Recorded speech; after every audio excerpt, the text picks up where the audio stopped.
Hi, this is the 10C video. We're going to understand the concept of power today.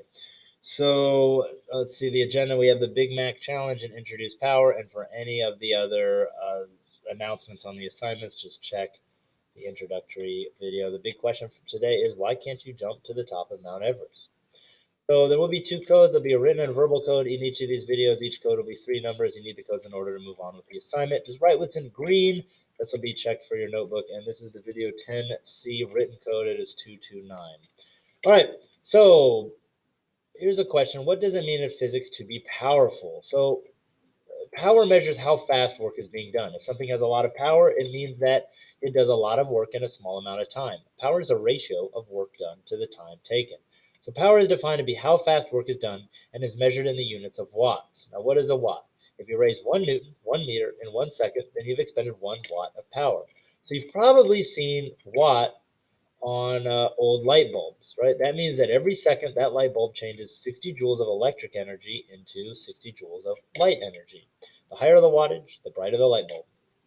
Now, if you want to check out an interesting thing, this is the older operational light bulb. It's the Centennial light bulb. It's been running since 1901, and they have a video cam that updates every 30 seconds that you can see it. Now, why can't you jump to the top of Mount Everest? So let's look at how much energy you eat every day. The average human consumes 2,000 calories a day. Single calorie is enough energy to increase the temperature of 1 liter of water by 1 degree Celsius. 1 calorie is 4,184 joules. Now, if the average person were to convert all that energy consumed in a day into gravitational potential energy, that person would be at a height of 8.4 miles. Now, Mount Everest is 5.5 miles at sea level, right? So why can't we jump to the top of Mount Everest? Now, it seems like a silly question, but you have the necessary chemical potential energy stored in your body in order to complete this feat. But the thing is, your muscles just can't convert energy that fast enough. They don't have enough power.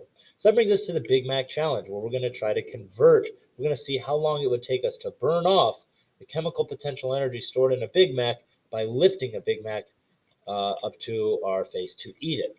So I'm going to give you the verbal code for 10C. It is 308. I say that again. The verbal code is 308. So those are the links for the day, and this is the final thought. Remember, there's too much unknown in the universe to take a break from learning. Get out there and question everything.